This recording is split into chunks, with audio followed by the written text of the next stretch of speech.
luz.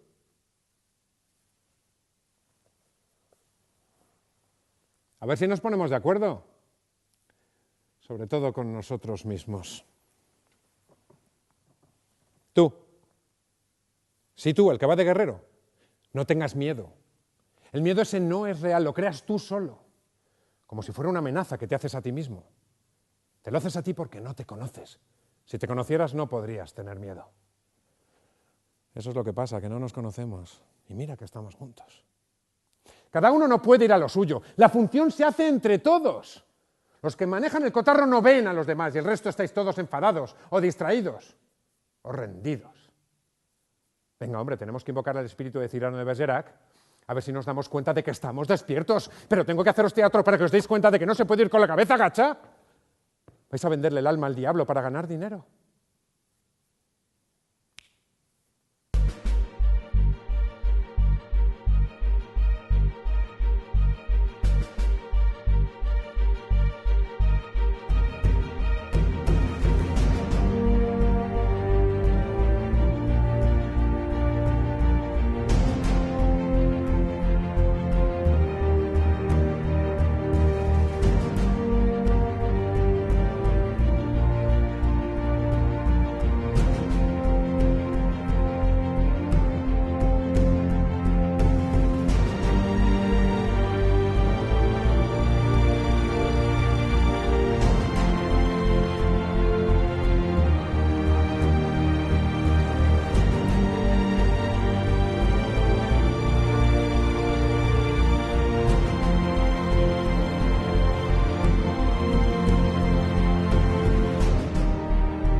Yo creo que somos unos analfabetos respecto a multitud de cuestiones que se sabían hace 1000 años, sin lugar a dudas. Yo confío en el ser humano como un ser maravilloso. Para mí estamos aquí todos para tres cosas: para escuchar, para sentir y para dar. An ego trip is a painful dream, kind of. And I think one ego trip is enough. If we change our consciousness collectively, I mean, we can change the world. Isso é caminho que pode trazer pouco de luz no meio da escuridão. Ese nivel superior se tiene que adquirir una vez que ha muerto el nivel inferior, y eso es una especie de trascendencia de la idea de sí mismo. Si todo es uno, ese uno debe ser uno mismo, el que está. Desde tu intelecto crees que hay un mundo exterior y un mundo interior, pero no hay un dentro y un afuera, porque no existe esa tal identidad. La vida espiritual es como una segunda vida, es un segundo nacimiento. El espíritu va hacia la totalidad como una gota de agua que se funde con el océano cósmico. El mundo no sería tan bello si no lo habitara un amor inmenso.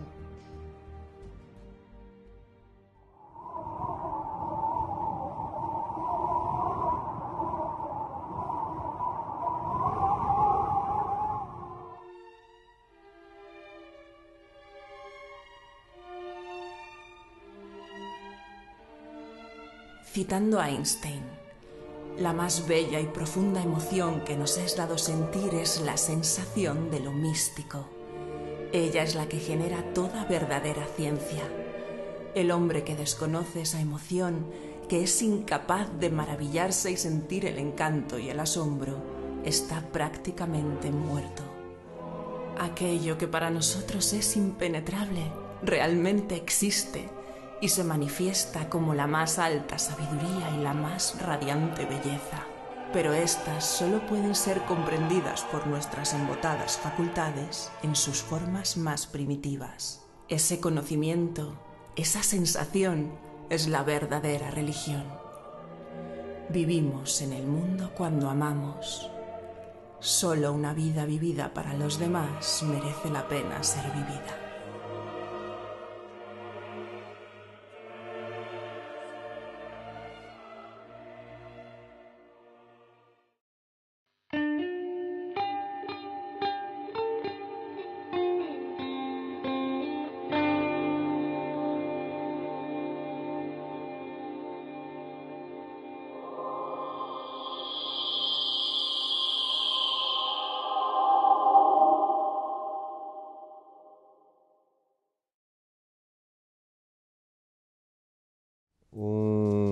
Una manera de ser humanos que se basó en una manera de relacionarse con el mundo está intentando ser destruida, yo creo que conscientemente, y que en ese proceso se trata de justamente quitarnos características de lo que hasta ahora, durante tanto tiempo, ha sido el ser humano, para hacernos funcionales a otra cosa. Por poder, los humanos han estado haciendo eso desde el principio. También en nuestras historias se habla de gente que se puso a acumular poder por acumular poder y que al final se autodestruyó. El problema es que acá no se están autodestruyendo solos, sino que están acabando con el planeta entero. ¿A dónde vamos? Pues la historia lo ha comprobado cuántas veces haga falta. Se van a autodestruir. Me parece que es necesario que esto se desmorone y que haya un espacio, un mundo realmente nuevo. Está pasando por una transformación a donde vemos lo que se está muriendo, si quieres, y ya se pueden empezar a ver brotes de lo que pudiera ser um futuro. Porque precisamos olhar para tudo isso com uma necessidade de uma mudança bastante grande e que não começa fora, começa dentro, que é o tempo que nós vivemos. É um tempo de muito medo, é um tempo muito assustador e não há, eu acho, uma receita, não há uma solução. Há uma construção diária, uma escolha diária em que eu invisto, no que eu elejo que eu vou viver. Um ambiente mais tranquilo ou um ambiente neurótico? La crisis es un síntoma de crecimiento, de que ese crecimiento está encontrando resistencias, actitudes e ideas que necesitan ser cuestionadas, y esto sucede tanto a nivel individual como a nivel social y colectivo, ¿no? Y cuando hay crisis hay dolor, y a veces la crisis es traumática, pero detrás de la crisis también hay un signo de salud. La salud es que no podemos renunciar a ese impulso que nos conduce a nuestra salud integral, ¿no? Hay cosas que deben ser transformadas a nivel social y debemos aunar esfuerzo para transformarlas, pero lo principal es la transformación interior. Si no hay esa intimidad con uno mismo, todo lo que uno haga fuera es una pura proyección de la enajenación y va a dejarnos igualmente insatisfechos. Las revoluciones siempre han acabado instaurando aquello que han derrocado. Evidentemente es mucho más fácil y mucho más real cambiarse a uno mismo que pretender cambiar el mundo. El cambio individual sería lo que conllevaría en la práctica un cambio del mundo. Por lo tanto, lo que hemos de animarnos es a nuestro cambio interior y personal. Y obviamente, contra más gente se transforme a nivel individual, más se transformará el mundo. La oscuridad parece ser que en estos momentos está muy centrada en el ámbito de lo económico. Todas las situaciones de crisis y de problemas conlleva un movimiento interno importante. Considero que la creatividad, la solidaridad, la compasión, el amor, más que nunca se está volviendo evidente. Por lo tanto, podríamos hablar de tiempo oscuro desde un aspecto exclusivamente económico, no en lo humano.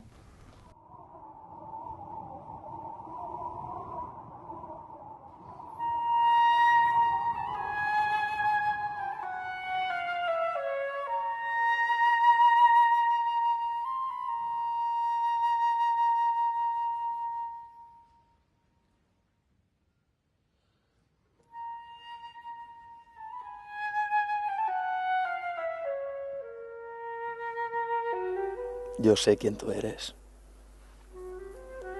Eres mi otro yo. Transparente. Por si te toca la vida. Por si te encuentra la muerte.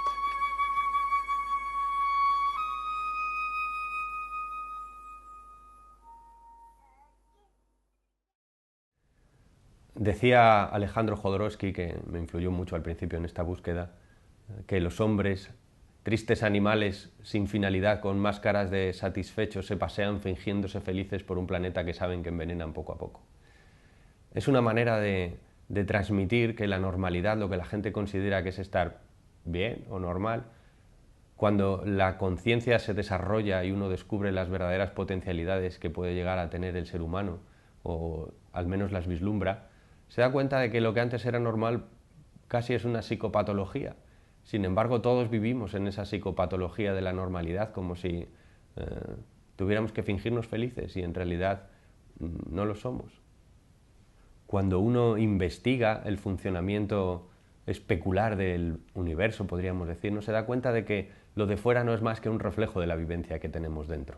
De una mágica manera, el mundo nos va a plantear los conflictos interiores que no estén resueltos para que nosotros seamos capaces de resolverlo dentro de nosotros.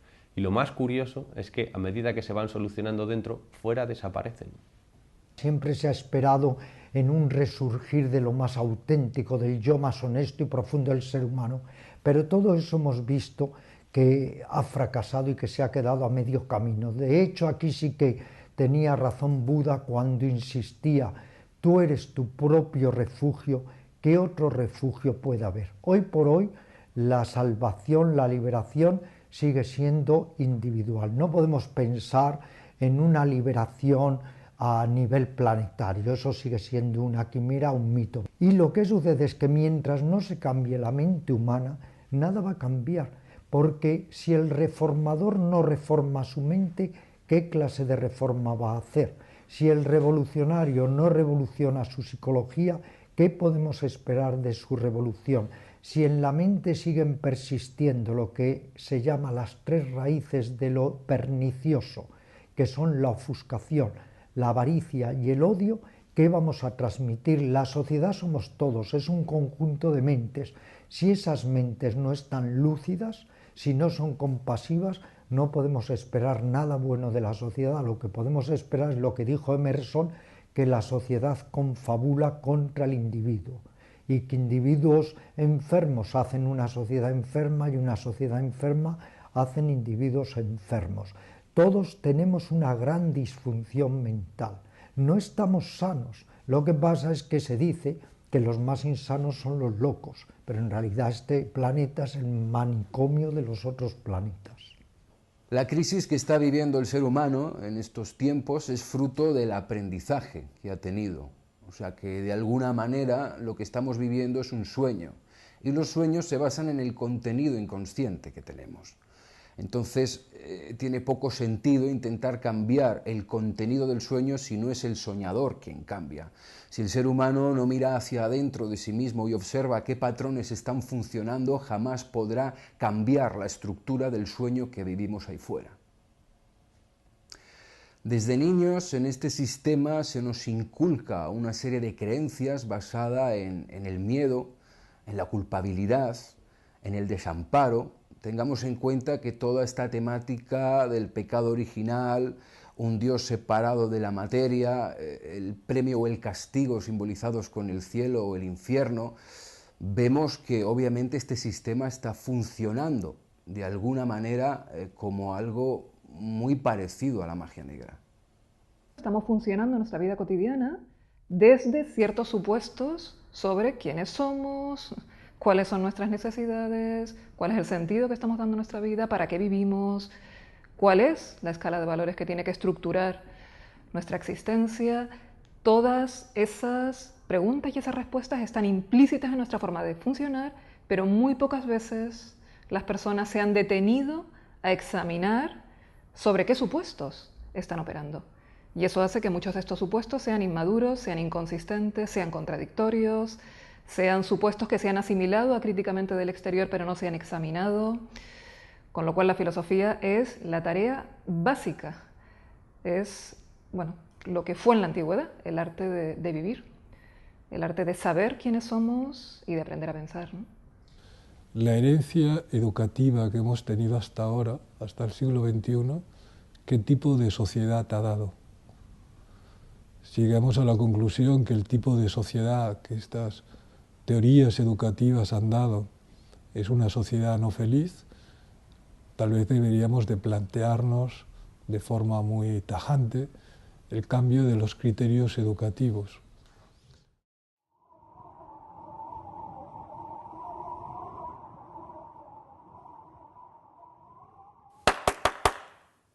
A ver, vamos a volver al principio. Si la función no va bien es porque vuestro niño interno no sabe jugar. To play, le dicen los ingleses al actuar. Jugad, jugad, jugad, como si fuéramos niños. Si no somos como niños, nunca alcanzaremos el juego.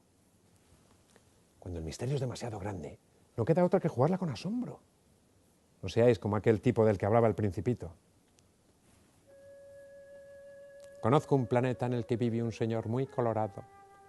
Nunca ha olido una flor. Nunca ha contemplado una estrella. Nunca ha amado a nadie. Nunca ha hecho otra cosa que sumas. Se pasa el día diciendo como tú, soy una persona seria, soy una persona seria. Y eso le hace sentirse importante. Pero ese tipo no es una persona. Es un hongo. Los niños, la infancia, los nuevos.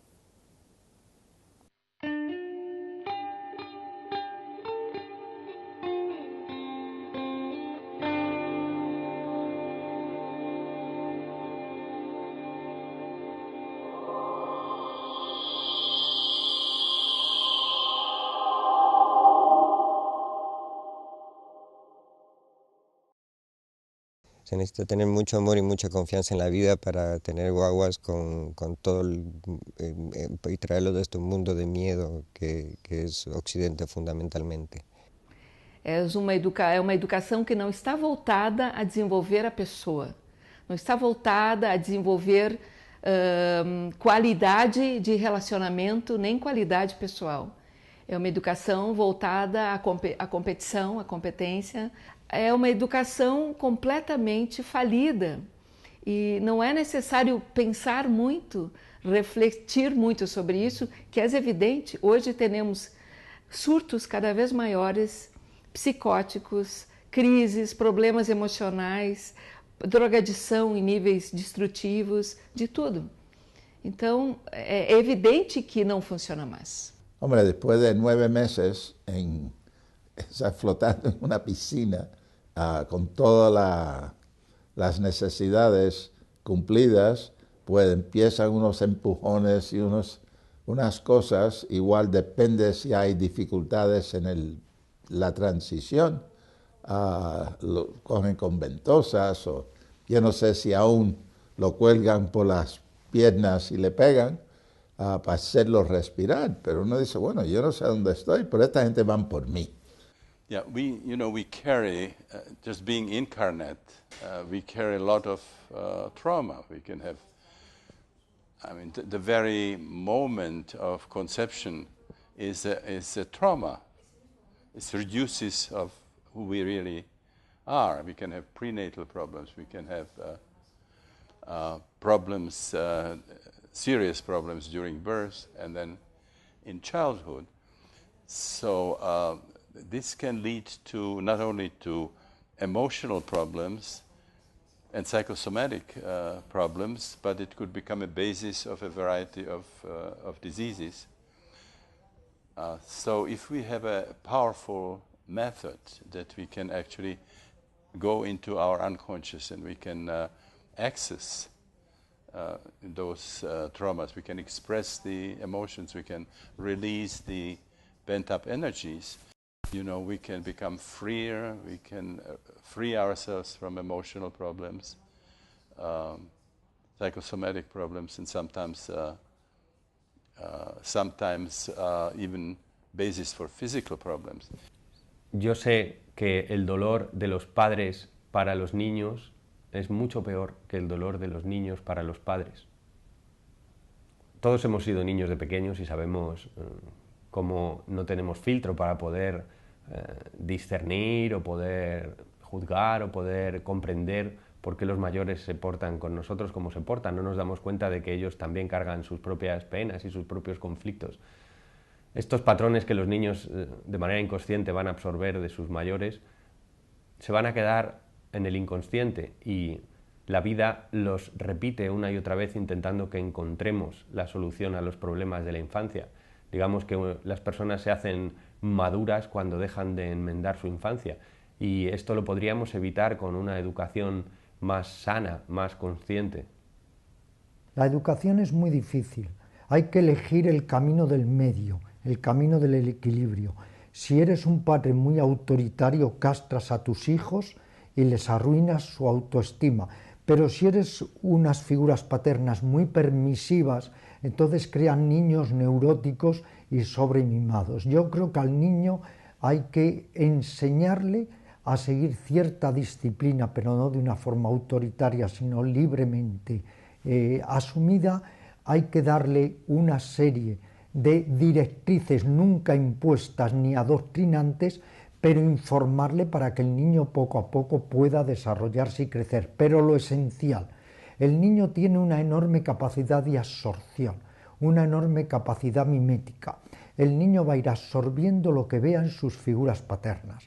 Si ve en el ambiente armonía, quietud, amabilidad, eso lo capta el niño. Pero si al niño le estamos dando mensajes contradictorios, no seas violento y los padres discuten, no seas avaro y ven que los padres son unos ávidos, etc., al niño le creas tal confusión que desgarra psicológicamente su alma.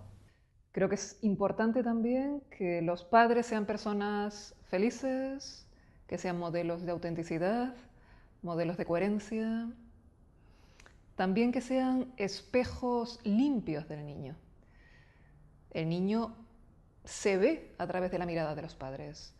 Y unos padres que saben espejar, no sé si es la palabra correcta, reflejar el valor incondicional del ser del niño, que saben amarlo de forma incondicional y no simplemente cuando se ajusta a ciertos modelos de conducta, y unos padres que saben sintonizar con la singularidad del niño, ver cuáles son sus necesidades reales, sus potencialidades reales, empatizar con ellas y no proyectar sobre él sus propias imágenes, sus propias expectativas.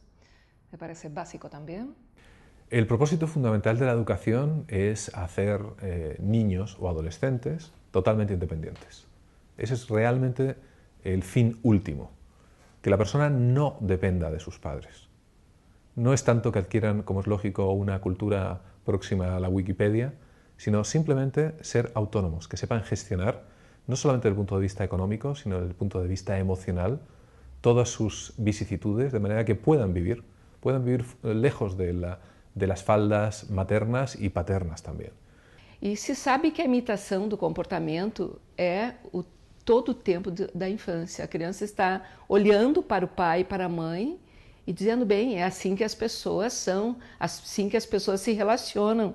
Se relacionam com respeito ou não? Então, hoje se fala muito, um grande tema na pedagogia, na psicologia, especialmente em relação às crianças e aos ninhos, é a questão do limite. Se fala muito, muito disso. A primeira pergunta que eu falo quando me perguntam é, bem, e os adultos? Têm limites? O que está acontecendo com os adultos? Porque as crianças estão vendo a falta de respeito entre as pessoas, a violência passiva que acontece dentro das casas, a indiferença, o automatismo, o modo de relação, as crianças estão vendo. Então, hoje nós temos crianças, ninhos, que são muito sérios, que não é da natureza da criança ser sério, cerrado, fechado. Na natureza da criança é expansão, é brincar, é jogar, é rir. É uma expressividade total. Isso é a natureza da criança. E há ninhos muito incomodados, muito agressivos.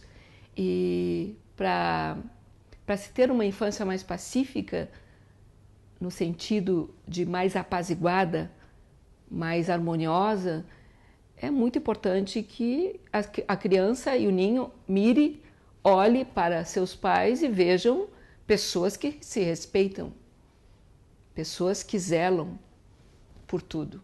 E para fazer isso é preciso um processo de ver-se, porque uma criança ela vem com um potencial enorme para tudo.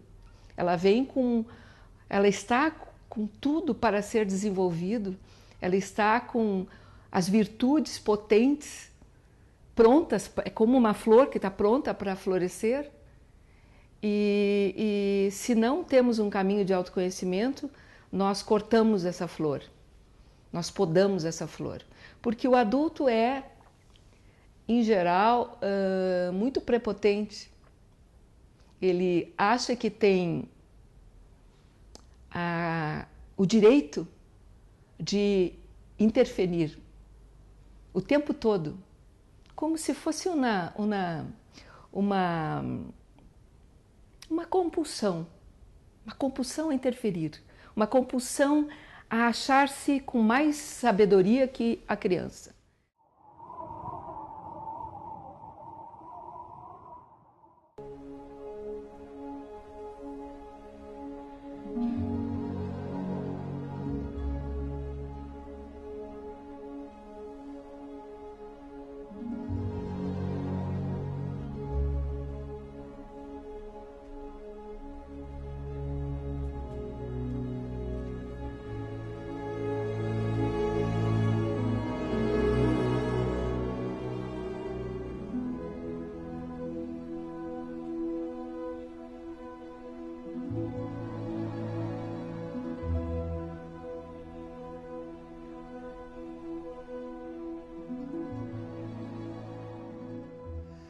Hay un par de cosas que creo que son esenciales en la educación infantil. Una de ellas es no confundir cuando uno no aprueba una actitud o un comportamiento puntual del niño a no aprobar a la persona en sí.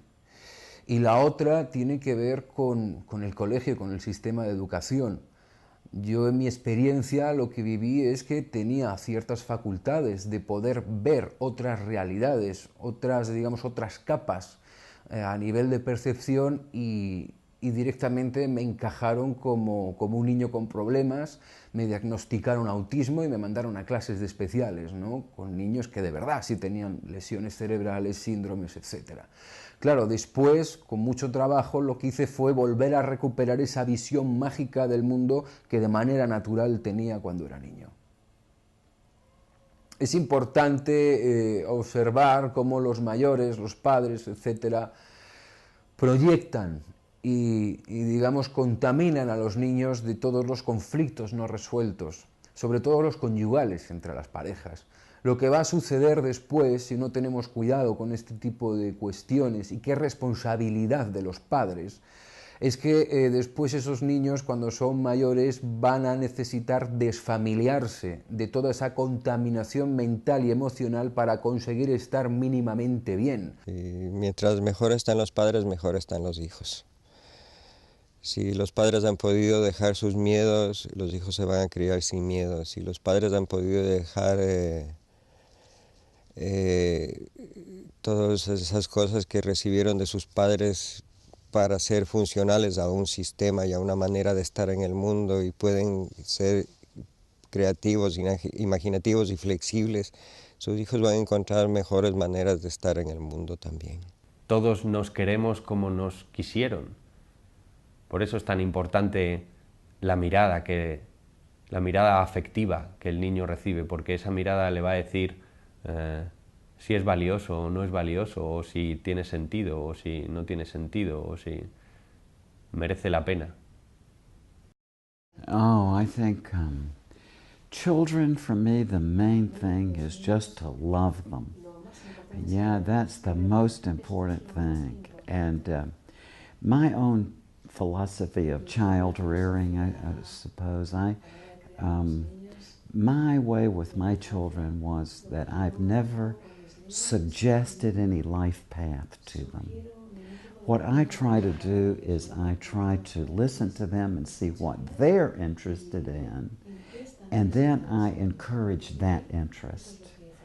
And I bestow a great deal of praise on my children. I think that it's always good to say good things to them and say, you're doing good, and to de-emphasize the negative things. I want my children to have a very good image of themselves, and to, more than anything else, to be happy, loving people. Pero querer y amar no es querer que nuestro hijo acabe queriendo lo que nosotros queremos. Querer y amar es un proceso de aceptación y de respeto a la entidad misma del niño. La vida está inimaginablemente bien organizada, ¿sabes? Ese consejo, ese comentario, me parece que es algo que uno le puede dar a los hijos, que ellos no son una casualidad, que no fueron un accidente, aunque pueda aparentar, y que están aquí con un propósito y que lo van a cumplir, y que es para que disfruten de eso. La mejor contribución que podemos hacer a la humanidad y a los demás es estar bien en nosotros mismos. Si hay equilibrio, si hay armonía, eso nos permitirá tallar vínculos afectivos sanos con las otras criaturas.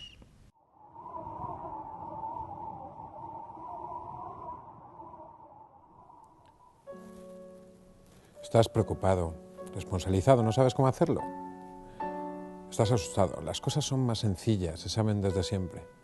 Hoy es el día más hermoso de nuestra vida, querido Sancho. Los obstáculos más grandes, nuestras propias indecisiones. Nuestro enemigo más fuerte, el miedo al poderoso y a nosotros mismos. La cosa más fácil, equivocarnos. La más destructiva, la mentira y el egoísmo. La peor derrota, el desaliento. Los defectos más peligrosos, la soberbia y el rencor. Las sensaciones más gratas, la buena conciencia, el esfuerzo para ser mejores sin ser perfectos y, sobre todo, la disposición para hacer el bien y combatir la injusticia donde quiera que esté. Las cosas verdaderamente importantes se saben desde siempre. Lo que pasa es que estamos dormidos y ahora nos toca despertar. No hay nada más poderoso que una idea a la que le ha llegado su tiempo. Entonces deja de ser una idea.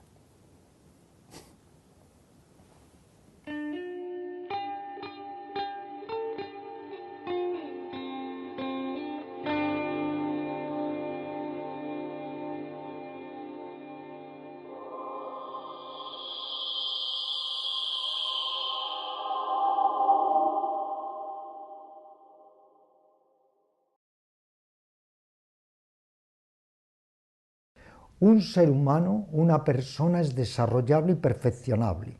Y contamos afortunadamente con toda la farmacopea, los métodos, las enseñanzas para poder desarrollarnos, para poder entrenarnos y alcanzar otros niveles de conciencia. Indudablemente porque buscamos, porque no estamos satisfechos, porque no estamos contentos con nosotros mismos o con algo. La búsqueda es un querer ir hacia un estado de mayor dicha, de mayor bienestar e plenitude. O caminho de autoconhecimento é um caminho que pode trazer um pouco de luz no meio da escuridão. Se eu estou mais autorregulada, tenho mais consciência, escolha e elejo mais a minha vida, eu fico em paz. E se eu estou em paz, sou uma pessoa com toda essa gama de sentimentos, mas não dominado por esses sentimentos. Esses sentimentos não mandam em mim. Então, eu creio que a saúde possível nesse mundo que nós vivemos é estar um pouco mais apropriado de si mesmo, mais autorregulado e menos socio-regulado, menos fazendo o que os outros querem, o que os outros entendem, o que o mundo entende que seja melhor. Hay pocas personas que se paren a reflexionar, a llevar la contra a la corriente, a pensar por sí mismas, ¿no? Y eso, lo terrible del caso es que está ocurriendo incluso con personas aparentemente tremendamente formadas. Yo creo que somos unos analfabetos respecto a multitud de cuestiones que se sabían hace 1000 años, sin lugar a dudas. Pero hay algo peor que ser analfabetos, y es ser analfabetos engreídos. Es decir, además de analfabetos, creer que somos totalmente depositarios, sí, de ciencia, no es menos cierto, pero que nos quedan muchísimas cosas que hemos despreciado, y quizá en ese rebuscar en los almanaques nos vamos a dar cuenta de que justamente el yogi se une al de la física cuántica. Vivimos en un mundo neurotizado donde hay un hiperdiagnóstico de la sociedad, es decir, si te fijas bien con la de trastornos que hay, es decir, todo el mundo, todos caemos en alguno de ellos. Con lo cual, además, esto crea un gran complejo de culpa, crea una gran sensación de inseguridad y no es para nada saludable desde el punto de vista social. Vemos monstruosidades dentro de la psiquiatría, como por ejemplo el definir una depresión como un simple problema de neurotransmisores, lo que lleva a pensar, evidentemente, y los laboratorios han tenido mucho éxito en eso, a banalizarlo, a minimizarlo en tal calibre que han podido convencer a los médicos de cabecera a que prescriban antidepresivos como si se tratara de un problema de una faringitis, ¿no?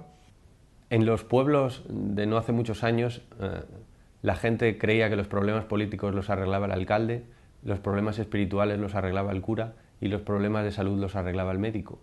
Y ya hemos visto cómo nos han salido los políticos, hemos visto que las religiones, a base de transmitir la idea original, acaba por no parecerse mucho, y las organizaciones pues básicamente se han pervertido como porque están hechas por humanos. Y la medicina occidental, que es muy brillante en muchas cosas, sin embargo tiene aspectos que evitan una curación más existencial, más basada en el sentido de la vida, ¿no? La medicina occidental peca de mecanicista, nos trata como un coche, peca un poco de superespecialización, perdemos la visión holística de la persona, y también está muy sometida a los intereses comerciales que todos conocemos, ¿no? Por eso el proceso de sanación tiene que tener más que ver con la responsabilidad de uno mismo y darse cuenta de qué sentido tiene el que nos pongamos enfermos, ¿no? A lo que no conocemos cuál es el sentido le llamamos enfermedad. Cuando no queremos sentir algo, cuando queremos que algo que está sucediendo no pase, entonces nuestro sistema tiene mecanismos para ocultarlo y para no encontrarle el sentido si es doloroso. Y ese sentido que no queremos ver, o esa emoción que no queremos sentir, es precisamente la que se sumerge y desde las profundidades de la oscuridad crea la enfermedad.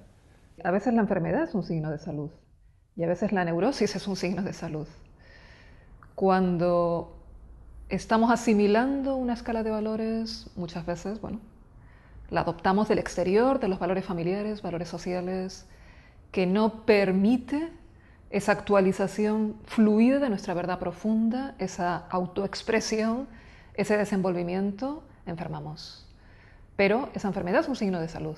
Aquello que en nosotros se orienta hacia nuestra salud en un sentido amplio, global, se queja. Con lo cual es un signo de que nuestra sensibilidad, nuestro sentido de la verdad está muy despierto. Con lo cual creo que la enfermedad y el malestar es una invitación a mirar y de alguna manera es una queja de nuestro ser que está clamando sencillamente por autenticidad, por verdad. ¿Por qué unas personas se curan y otras personas no se curan? Al final, el resultado está en función del profundo merecimiento que la persona siente que tiene hacia sí mismo.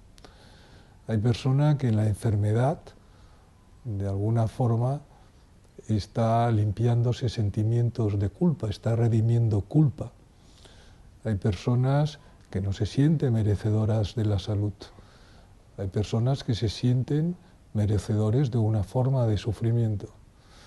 Yo te curo, tú te sanas, decía uno de los primeros maestros con los que yo caminé. Y lo que él implicaba era que cada uno se trajo hasta donde está. O sea, si tú te has enfermado es porque tú te has enfermado, pues bien lo dice en castellano. Me he enfermado, se dice. No me enfermó nadie, me enfermé yo. El proceso de curación pasa por reconocer cómo me he enfermado y de dónde viene eso, ¿sí? ¿Qué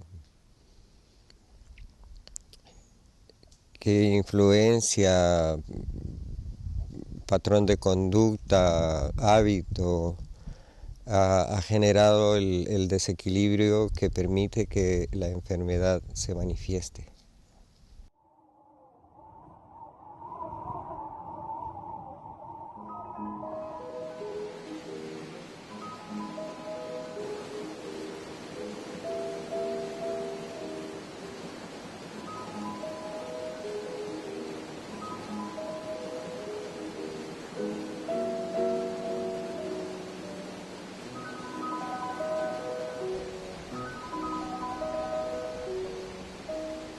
Ninguna cosa estando, ningún daño quedando.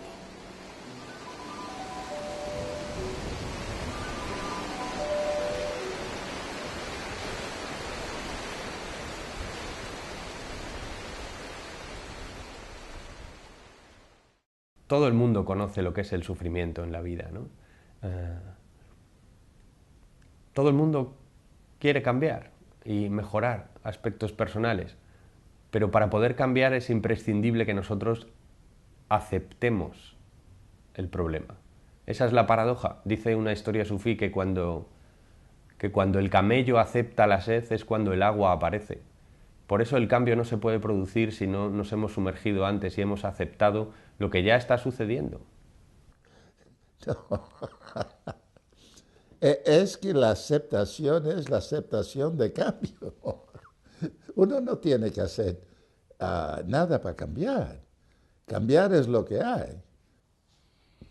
Well, first of all, we would say happiness is an internal job. You cannot reach happiness by staying the same and just sort of accumulating external possessions, money or getting diplomas or a position in political life or even fame and so on. That in itself does not really bring happiness. We all have done it or do it in our everyday life, that we think that if we get more of something, if we achieve something, that it's going to change our life, but it doesn't. Joseph Campbell used to say, with this kind of attitude, you can get to the top of the ladder and you find it's against the wrong wall. So you have to do some kind of a serious inner work, inner transformation, so that you enjoy the fact of just being part of this miracle of creation does participate in the field of cosmic consciousness. And if you can do that, then anything that you get in addition is like a bonus.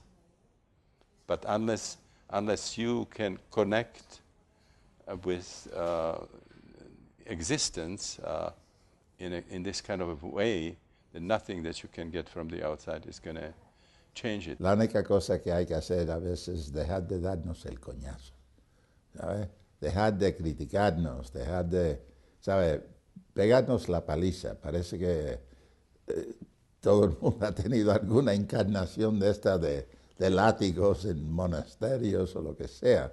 La mejor actitud en general es la aceptación y el abrir las manos, como decía la frase en el cristianismo: Dios me lo dio, Dios me lo quitó, alabado sea Dios.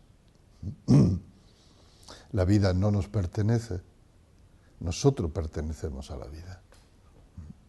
Entonces la vida no es algo que tengamos en propiedad y que perdemos en el momento de la muerte. En realidad nunca tenemos la vida, siempre somos la vida. Que los cambios se van a producir por sí mismos.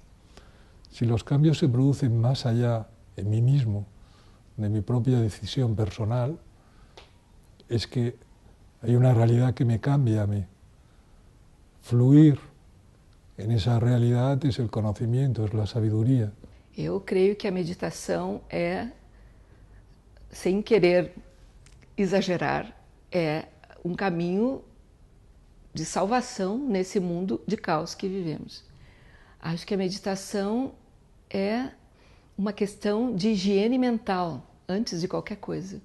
Uma questão de higiene, de poder limpar um pouco a mente. Fora isso, quando paramos e tomamos contato conosco, quando aquietamos um pouco a mente, o que vem do fundo é, depois da rávia, depois de todos os sentimentos que estão ali, vem um aspecto amoroso, profundo.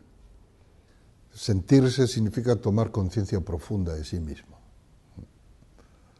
a todos los niveles, a nivel físico, a nivel corporal, a nivel emocional, psicológico, tomar conciencia de las propias necesidades, tomar conciencia de la propia biología, tomar conciencia del anhelo de trascendencia que tenemos todos. Es decir, sentarse y sentirse significa hacerse íntimo consigo mismo.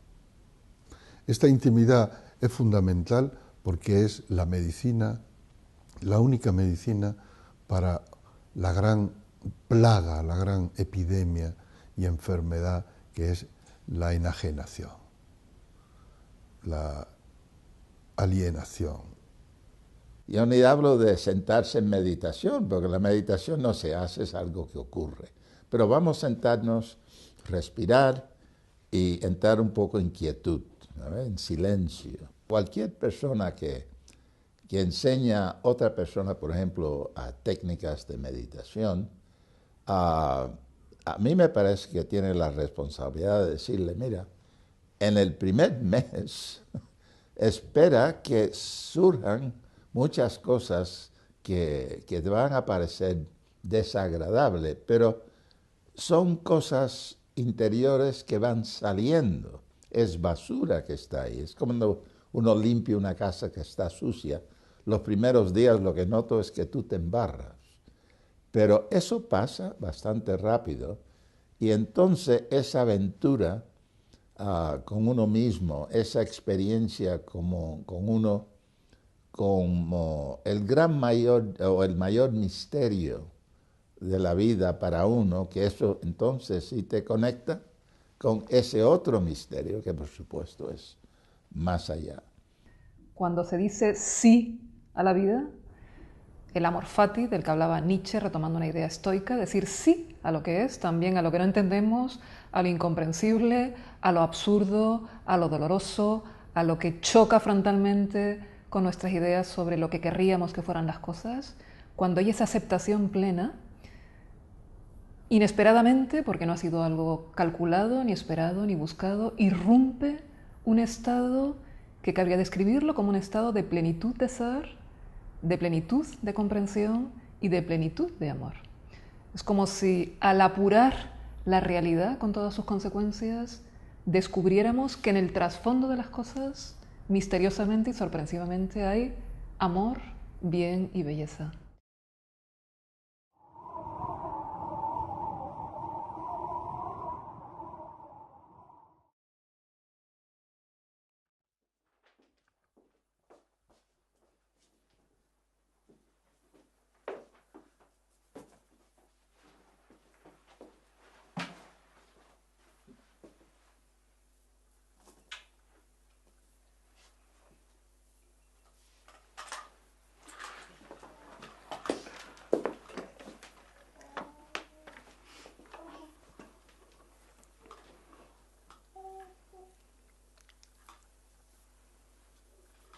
Buen viaje.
Lo de fuera no es fuera.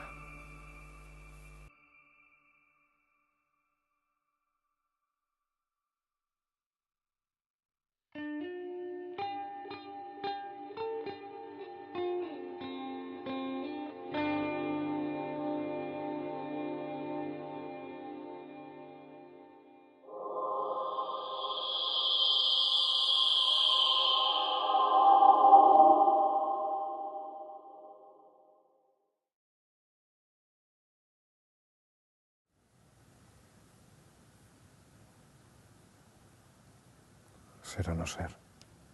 Esa es la cuestión. ¿Qué es más noble para el alma? ¿Sufrir los golpes y las flechas de la injusta fortuna? ¿O levantarse en armas contra un mar de adversidades y oponiéndose a ella encontrar el fin? Morir, dormir, nada más. Y con un sueño poder decir que acabamos con el sufrimiento del corazón y los 1000 choques que por naturaleza son herencia de la carne. Es un final piadosamente deseable. Morir, dormir, dormir, quizá soñar.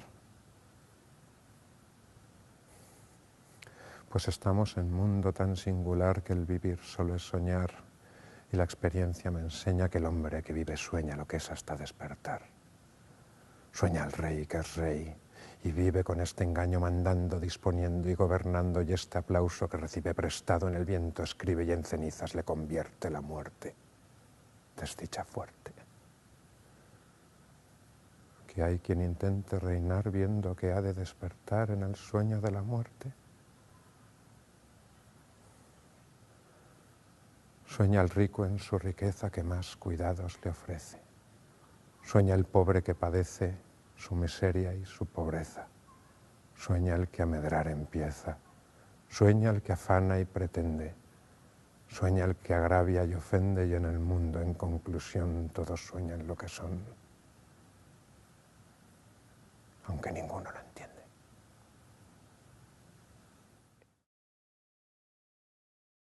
ese malestar es inherente a la condición humana, en el sentido de que somos seres conscientes y aunque consigamos una vida corporal y emocional y sensorialmente agradable y feliz, y no tuviéramos ninguna enfermedad, ni física, ni psicológica, ni emocional, aún así hay una especie de angustia o de malestar existencial que acompaña al yo consciente, que está relacionada con la angustia de muerte.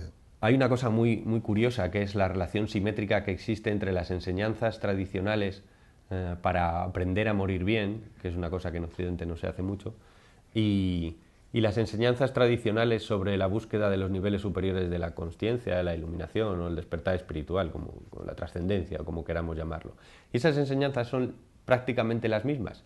Las que enseñan a morir bien son las que enseñan a trascenderse, porque al fin y al cabo la muerte siempre es una trascendencia. Tener a la muerte como consejera es lo que nos da una mayor sobriedad y nos quita el mayor porcentaje de estupideces que solemos tener en la cabeza.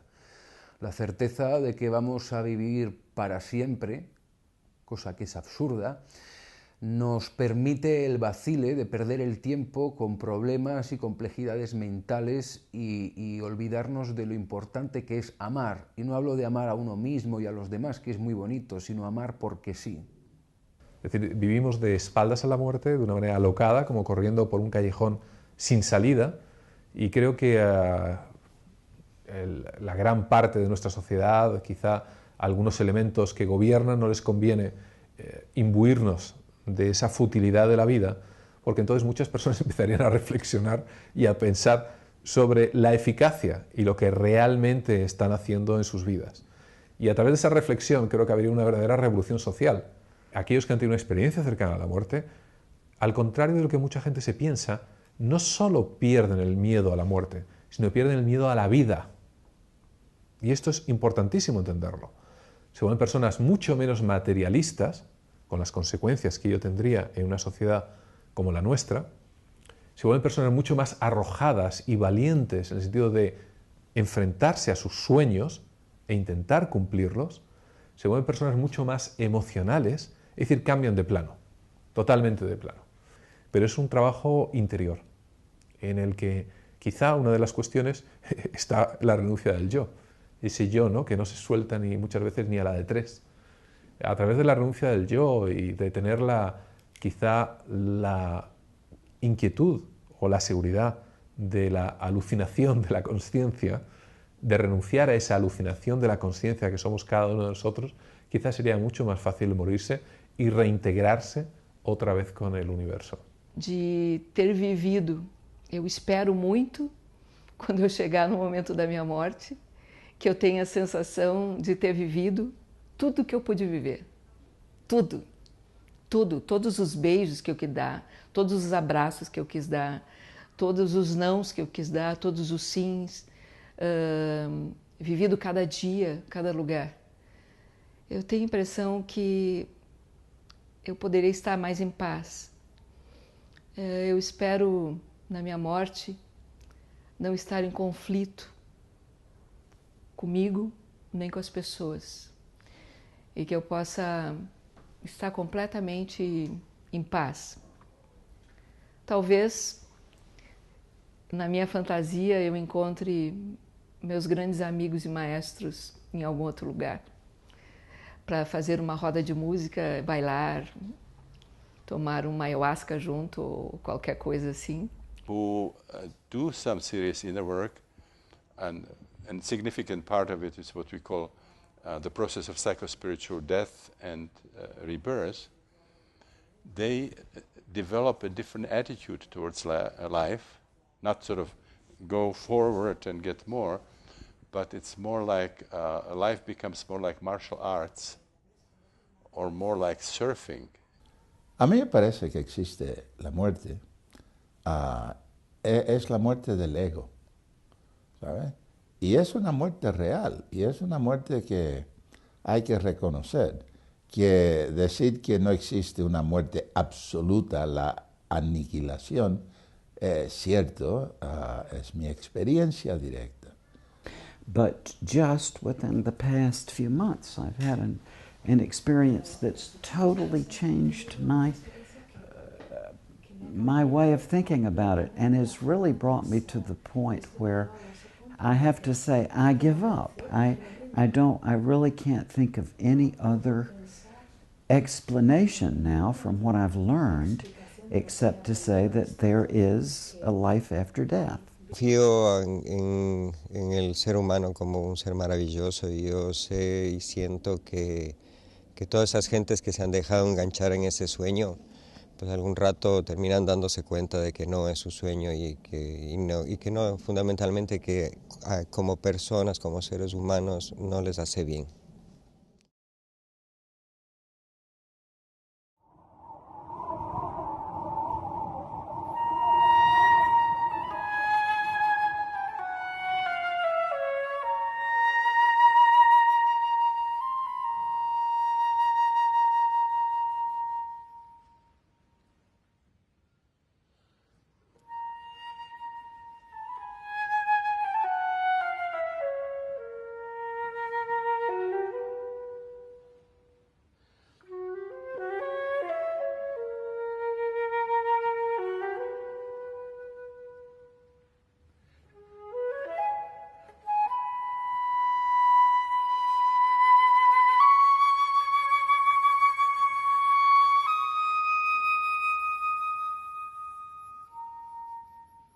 ¿Volamos?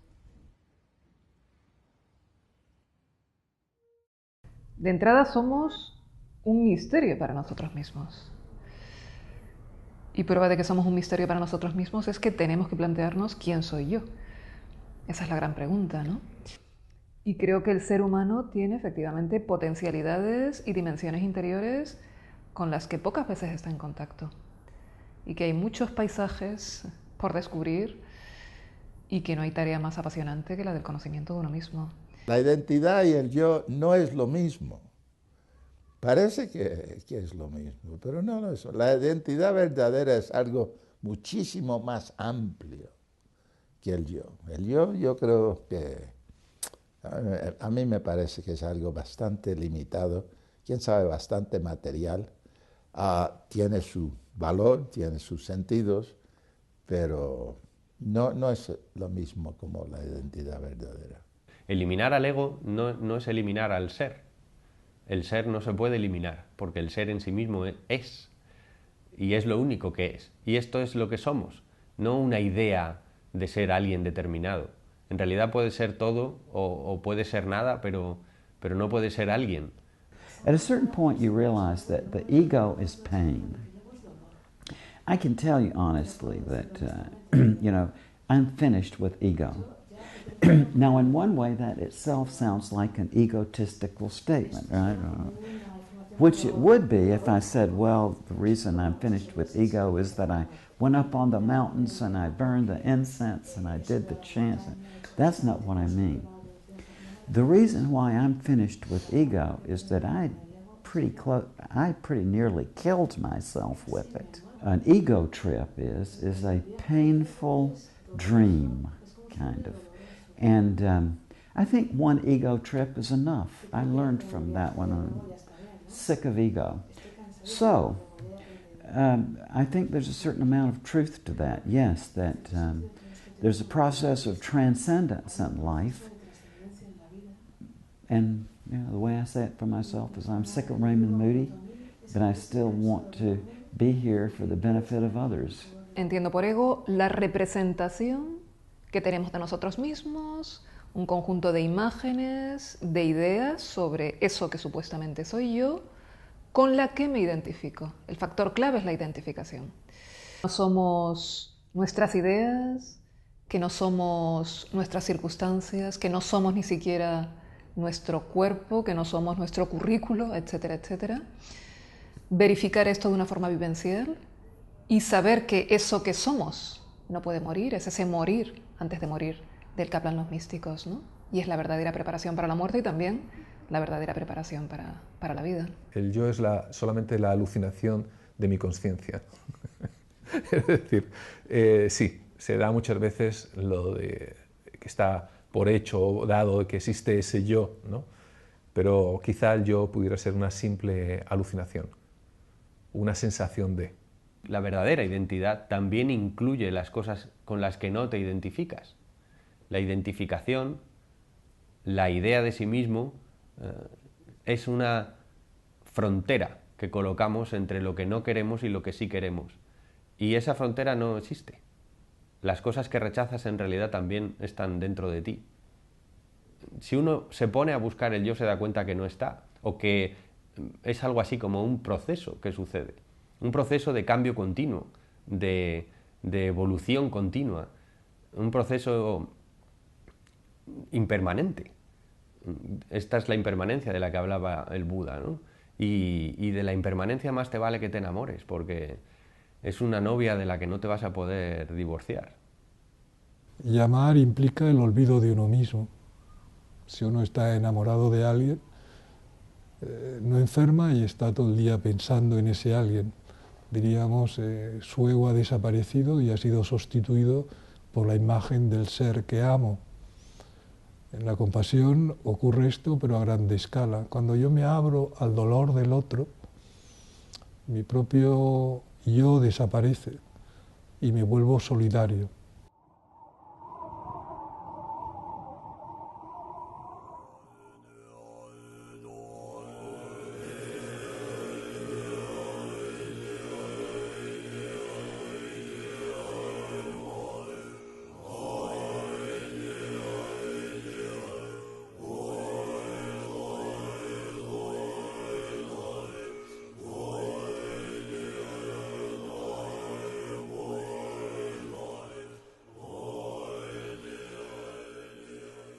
Nos hemos convencido de que nosotros somos nuestro cuerpo, somos nuestros pensamientos, y este es el gran maya, esta es la gran ilusión, ¿no? I mean, if you think you are the body ego, or what the Hindus called nama, rupa, name and shape, then you are, pretty much determined by your role. And the more you expand your sense of identity, more freedom you are. And if you realize that ultimately everybody is Atman Brahman, then you are really creating the world. Now there's also another level in which, consciousness participates in creation of reality. Si aprendemos a vivir desde un estado de asombro absoluto, que es un estado de inocencia, y esto podemos observarlo en el instante de nacer y en el instante de morir, el ser humano vive en un estado de asombro absoluto. Asombro es salir de la sombra, es entrar en la luz. Ese estado de gratitud, de apertura, de sencillez, de presente, eso es la iluminación y eso está sucediendo ya. Cuando se dice que todo es uno, la gente, las personas suelen hacer sí, todo es uno, ¿no? Lo separan, como allá. Cuando en realidad quiere decir que si todo es uno, ese uno debe ser uno mismo, el que está. Si ahondamos en nosotros mismos, si nos preguntamos quiénes somos, encontramos o alcanzamos un fondo de inteligencia, de vida con mayúsculas, de amor con mayúsculas, que es la misma inteligencia, la misma vida y el mismo amor que sostiene el cosmos, ¿no? Tú en estos momentos eres mucho más de lo que te estás dando cuenta que eres, aunque ya lo eres.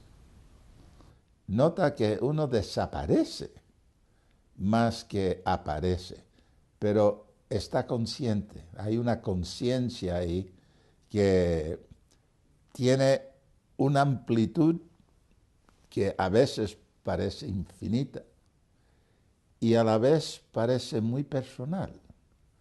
Y las dos cosas ocurren en el mismo momento y no falta nada. O sea, es un vacío que está completamente lleno. ¿Y qué es la liberación espiritual? Es liberar la mente de todas las tendencias egocéntricas para ir más allá de nuestra individualidad y fundirnos con el todo. Porque el despertar siempre va a ocurrir, siempre va a sonar el despertador, inexorablemente.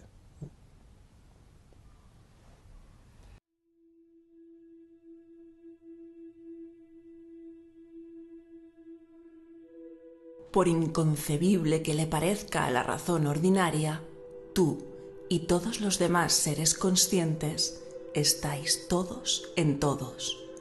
De ahí que esta vida tuya no es simplemente una parte de toda la existencia. Eres la totalidad. Una totalidad que no se puede abarcar con una simple mirada. Esto es lo que los antiguos maestros expresaron en la fórmula mística sagrada Tat Twamasi. Tú eres eso. O en otras palabras, estoy en el norte y en el sur. Estoy en el este y el oeste. Estoy arriba y abajo. Soy todo este mundo. Erwin Schrödinger.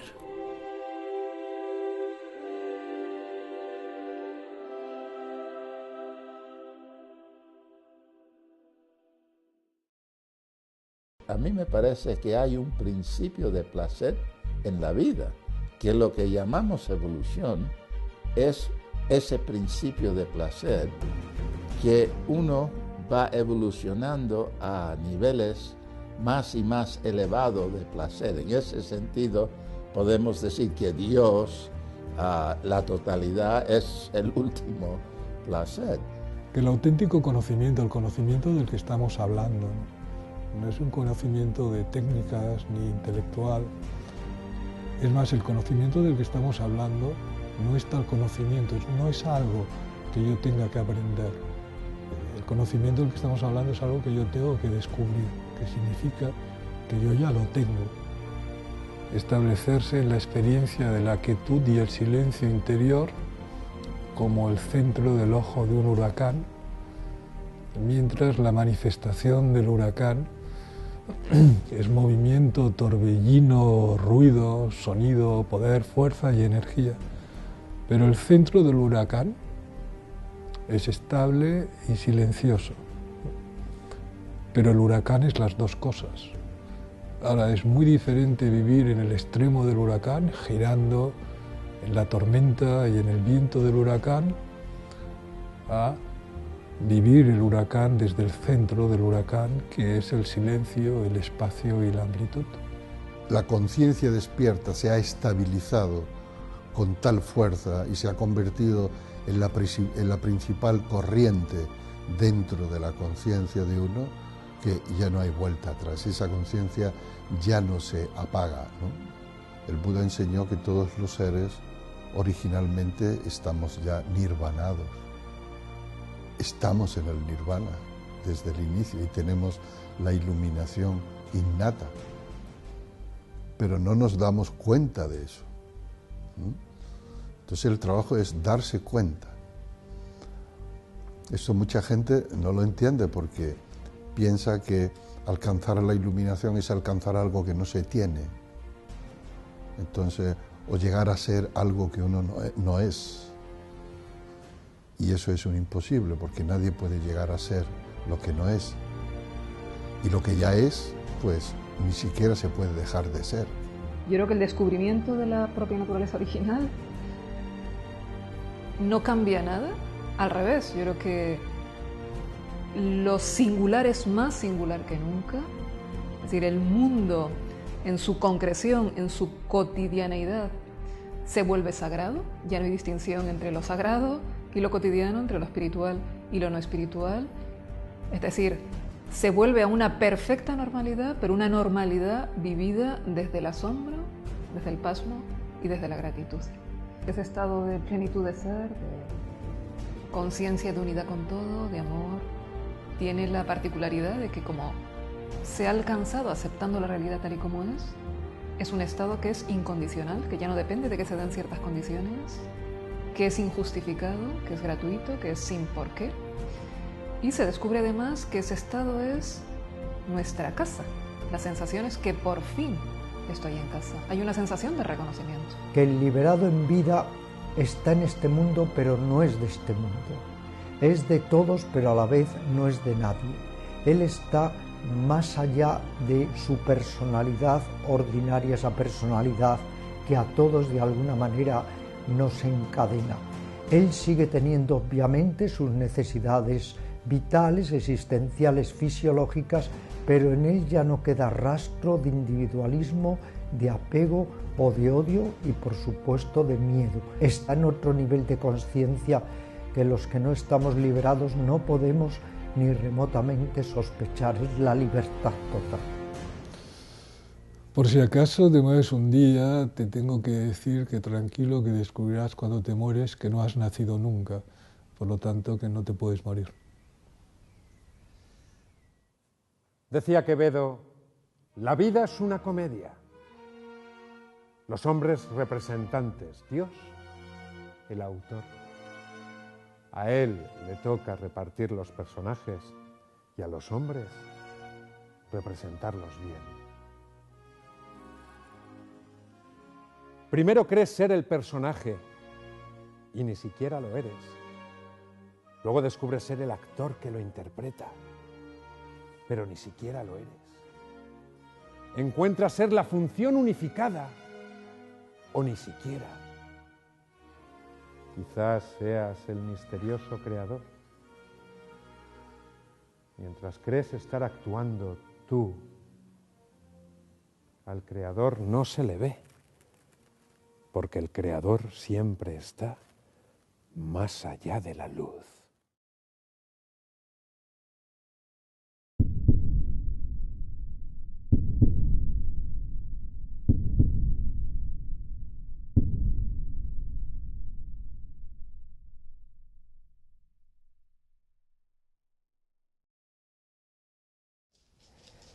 Es que las más importantes aprendizajes que yo he recibido no pasaron por las palabras.